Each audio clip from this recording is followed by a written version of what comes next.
এই মুহূর্তে ভারতবর্ষের বিজেপির পাঁচাটা সবচাইতে বড় গোলাম, সেটা হলো আইএসএফ। কদিন পরে ভোট চাইতে আসবে, জিজ্ঞাসা করবেন বিজেপি কেন্দ্রীয় সরকার বাংলার 11 লক্ষ গরিব মানুষের মাথার ছাদ কেড়ে নিয়েছে,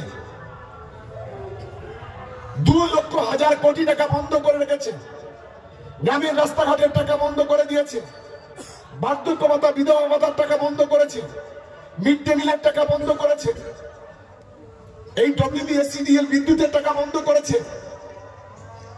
সেই টাকা কেন্দ্রীয় সরকার কেন ছাড়ছে না? তার জন্যই আইএসএফ, তার জন্য সিপিএম, তার জন্য কংগ্রেস আজকে যারা ভোট চাইতে আসবে, এই প্রশ্নটা তাদের কাছে করতে হবে। আমি সারাগাবাদ তৃণমূল কংগ্রেসকে ধন্যবাদ জানাই। সারাগাবাদ হল একটা সংগঠিত এলাকা। গত 2021 সালে অনেকে আমাদের ভোট দেয়নি, আমি তাদের বলি লাভটা কি হলো। দেখুন, গ্রামে একটা রাস্তা করতে গেলে তৃণমূল কংগ্রেস, একটা মায়ের লক্ষ্মীর ভান্ডার পাইয়ে দিতে গেলে তৃণমূল কংগ্রেস, একটা ট্রান্সফরমার পড়ে গেলে সেটাও সারে তৃণমূল কংগ্রেস, কোন সমস্যা হলে তৃণমূল কংগ্রেস। আর পরিযায়ী পাখির দল যারা ধর্মের নাম করে ধর্মকে সামনে রেখে বড় বড় যারা কথা বলে,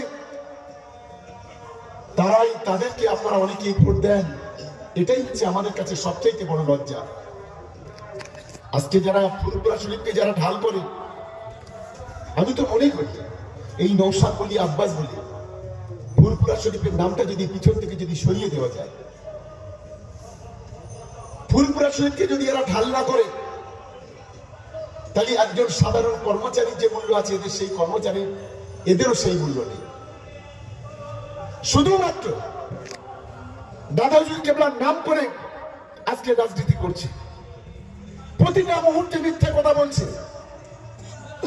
আর আমাদের কিছু সংখ্যালঘু মুসলিম আছে, অন্ধ ভক্ত, অন্ধ প্রজা ভক্ত আছে। আমি তাদের বলি, সাদাকে সাদা, কালোকে কালো বলার চেষ্টা করুন। আমি ক্যানিং পূর্বের মানুষকে ধন্যবাদ, কৃতজ্ঞতা জানাই। 2021 সালে যে কঠিন লড়াই, বিজেপি যেভাবে সারাশি আক্রমণ করেছিল, আর বিজেপির কাছ থেকে কোটি কোটি টাকা নিয়ে আইএসএফ যেভাবে ধর্মের খেলা খেলেছিল, ক্যানিং পূর্বের মানুষ মাথা নত করেনি। ওদের চোখে চোখ রেখে লড়াই করে এই বিধানসভা থেকে 55,000 ভোটে 2021 সালে আমরা লিড পেয়েছিলাম। এটাই ছিল আমাদের কাছে সবচেয়ে বড় পাওনা। আবার 26-এ ভোট, এবারে 55,000 নয়, 1,55,000 আমাদের জিততে হবে।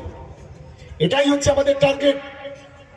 সত্যিকারে যদি আপনারা তৃণমূল কংগ্রেসটাকে ভালোবাসেন, সত্যিকারে যদি আপনারা মমতা বন্দ্যোপাধ্যায়, অভিষেক বন্দ্যোপাধ্যায়কে যদি ভালোবাসেন, দলটাকে যদি ভালোবাসেন, যদি উন্নয়নটাকে সামনে রেখে উন্নয়নটাকে যদি আপনারা ভালোবাসেন, মমতা বন্দ্যোপাধ্যায় ছাড়া, অভিষেক বন্দ্যোপাধ্যায় ছাড়া বিকল্প কোনো রাস্তা সাধারণ মানুষের সামনে খোলা থাকতে পারে না।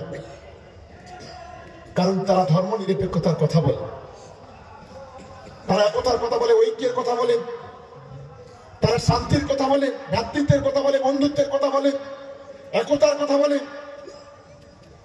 আর অন্যদিকে সাম্প্রদায়িক বিজেপি আর তার কিছু দোসর আছে, তারা গোটা দেশ জুড়ে সাম্প্রদায়িক ইস্যু তৈরি করে কিভাবে পশ্চিম বাংলায় দাঙ্গা বাঁধানো যাবে, হিন্দু মুসলমানের রক্তে কিভাবে হোলি খেলা করা যাবে, কিভাবে ধর্মের দোহাই দিয়ে উত্তরপ্রদেশের মতো গ্রামের পর গ্রাম বুলডোজার দিয়ে গ্রামের পর গ্রাম ধ্বংস করা যাবে, এই চেষ্টা তারা যারা করে, তাদের বিরুদ্ধে আমাদের সংগঠিত লড়াই করতে হবে। আমি আজকে আমার সহকর্মীরা যারা আছেন, এখানে হিন্দু ভাই বোনেরা আছেন, মুসলিম ভাই বোনেরা আছেন, আদিবাসী ভাই বোনেরা আছেন, আমরা খ্রিস্টান ভাই বোনেরা আছেন, আমরা 4টি সম্প্রদায় আমরা এই এলাকায় বসবাস করি। আমরা প্রথম দিন থেকে বলেছি, এলাকার উন্নয়নের দায়িত্ব আমরা কাঁধে নিয়ে নিলাম। উপরটা আমরা দেখছি, তোলাটা আপনারা দেখুন। আপনারা আমাদের কথা রেখেছেন, 2024-এ যথেষ্টভাবে এই সারাংবাদ পূর্ব, পশ্চিম, উত্তর, দক্ষিণ যে 4টি অঞ্চল আছে, আপনারা যথেষ্টভাবে ভালো রেজাল্ট করেছেন।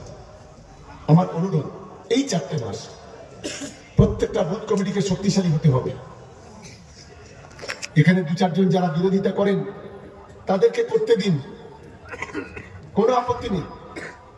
আমি মনে করি ওরা যতই বিরোধিতা করুন, যদি এরা তো বাচ্চা শিশু ক্যানিং পূর্বের ক্ষেত্রে, এসব নওশাদ তোহা আব্বাস এদের কথা ছেড়ে দিন, এদের কোনো কাউন্টই করি না আমরা।